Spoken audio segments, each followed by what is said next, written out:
Moi, je voudrais savoir si vous avez des solutions vraiment concrètes, pas du blabla, à propos des SDF.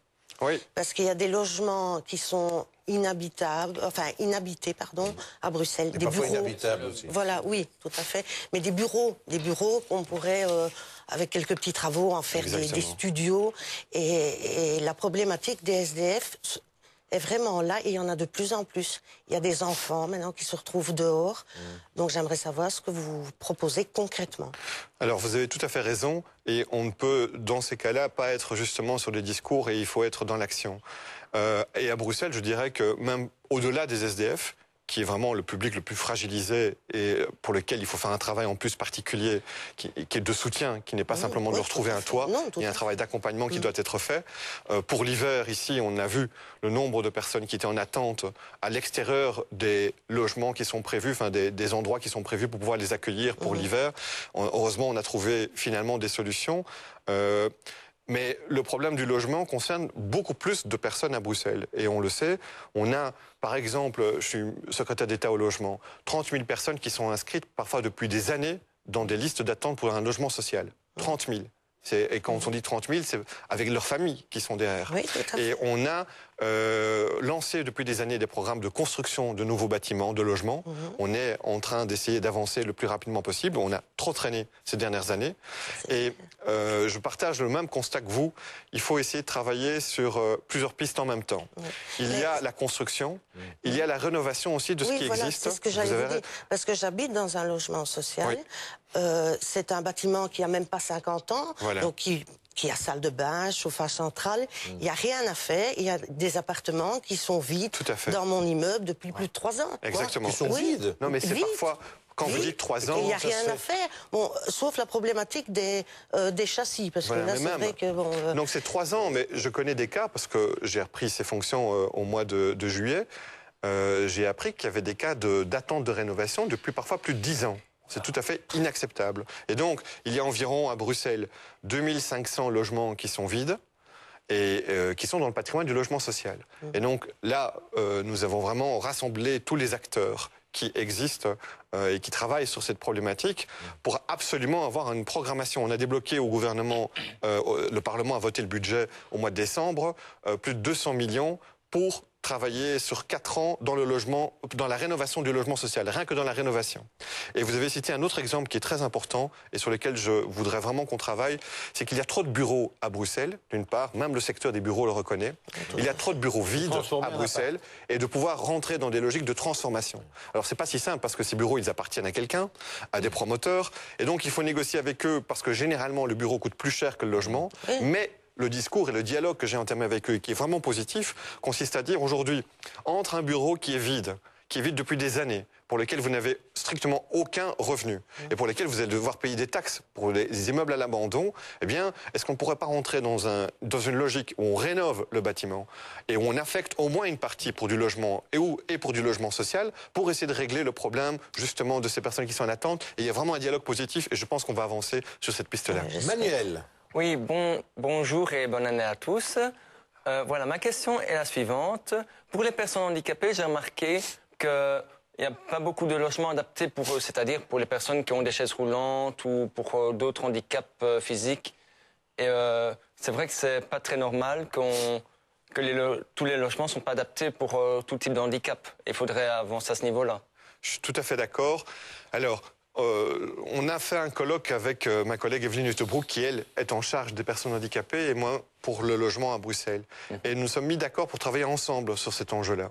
Alors, on a inauguré au début décembre 58 nouveaux logements à Nederwarmbeek et heureusement, c'était dans l'ensemble des bâtiments, il y avait vraiment une partie des appartements qui étaient prévus pour des personnes à mobilité réduite et pour des personnes qui connaissaient l'un ou l'autre handicap. Et j'ai demandé que pour tous les nouveaux projets, parce que tous puissent inclure dans tous les nouveaux projets de construction, des logements qui sont adaptés aux personnes handicapées. Et d'autre part, j'ai demandé aussi que dans les logements qui sont actuellement disponibles, notamment dans le logement social, parfois j'ai constaté qu'il y avait des logements qui étaient adaptés. Et donc on a investi dans ces logements pour pouvoir les adapter pour accueillir les personnes handicapées qui, lorsque la personne quittait ce logement, étaient affectées à des personnes qui n'avaient pas besoin des aménagements. Ça, c'est inacceptable. Ouais. Et donc maintenant, ces logements seront réservés. Donc on va dans la bonne direction. Maintenant, il ne suffit pas de construire des logements qui sont, ou un appartement qui est adapté. Il faut que l'ensemble de la ville soit adapté. Et donc il faut travailler de manière structurelle pour faire en sorte que la ville soit pour tout le monde et que tous les aménagements, c'est-à-dire les trottoirs, la route, les bâtiments publics, etc., soient adaptés aux personnes handicapées et qu'elles se sentent incluses dans la société. Lisa. Voilà, donc moi j'avais une question. Donc on sait qu'à Bruxelles, il y a des logements, ou des quartiers en tout cas, où les maisons sont, ou en tout cas les quartiers, sont en moins bon état que d'autres. Voilà, sont insalubres, un petit peu délabrés. Et on pourrait dire que ça donne une mauvaise image, en tout cas une moins bonne image donc, à ces quartiers, donc par exemple à Bruxelles. Est-ce que la rénovation de ces quartiers, donc par exemple l'expropriation, ou le fait de les détruire pour mieux les construire après serait envisageable? Alors, depuis des années, on a des programmes qu'on appelle des contrats quartiers, où on essaye de mobiliser des moyens, avec le soutien d'ailleurs de moyens de l'Union européenne, pour rénover globalement tout un quartier et pour pouvoir lui permettre de revenir un peu à niveau par rapport à d'autres quartiers qui sont en meilleur état. C'est des millions qui sont investis chaque année pour pouvoir aller dans ce sens-là. Et on travaille tant sur le fait que les pouvoirs publics puissent, par exemple, acheter des bâtiments qui sont à l'abandon et qui appartiennent à des privés pendant des années et qui donnent une image sur l'ensemble du quartier qui est vraiment détestable. Et donc ça se fait. Et en même temps, ça permet évidemment de pouvoir augmenter le nombre de logements qui sont disponibles. Mais on travaille aussi sur le fait d'aménager, alors, dans ces quartiers-là, par exemple, s'il manque un parc, s'il manque une plaine de jeux, de le faire aussi. S'il manque des espaces collectifs pour voir une salle de sport, de pouvoir la construire, parfois en collaboration avec des écoles. Et donc, il y a vraiment une réflexion qui se fait. Ça prend là aussi, malheureusement, beaucoup de temps parfois. Mais je pense que ça contribue effectivement à faire en sorte qu'on essaie de relever le niveau des quartiers et d'enlever toute une série d'éléments tels que des bâtiments vides ou des bâtiments qui sont laissés à l'abandon pendant des années. Freddy, très vite.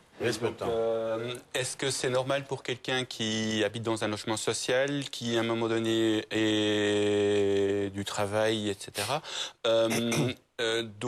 puisque le calcul du loyer de ce logement se fait sur base de ce revenu, finalement, son loyer augmente et ne peut plus sortir du logement social pour pouvoir, à un moment donné, quitter pour qu'une autre personne puisse reprendre ce logement. Non, mais c'est vrai, je comprends. Il y a dans le logement social des personnes qui ne sont plus dans les revenus d'admission du logement social. Alors, il y a deux mécanismes par rapport à ça. Il y a un, le fait que quand même, ils payent plus que les autres. C'est-à-dire, ils payent en fonction de leur revenu, même s'il y a un plafond qui existe de 24% de leur revenu. Alors, l'accord de gouvernement de la région bruxelloise demande que l'on puisse aller vers un système de bail à durée déterminée pour tous les nouveaux locataires du logement social. C'est-à-dire un bail où on refait le point tous les 9 ans sur le fait de savoir si les personnes qui y habitent et qui occupent ce logement sont bien dans les conditions du logement social ou non. Je suis en train d'étudier pour éviter les effets pervers de ce type de système-là. La région wallonne et la région flamande l'ont déjà fait. Et donc on tirera aussi les expériences et les enseignements de ces expériences-là pour aller dans ce sens-là et qui corrigeront pour faire en sorte que dans le logement social se retrouvent surtout des personnes qui ont besoin et qui se retrouvent dans des conditions de revenus pour s'y retrouver, pour se loger. Christos Doulcredis, merci. Tout de suite, l'info confidentielle Paris Match avec Michel Bouffiou.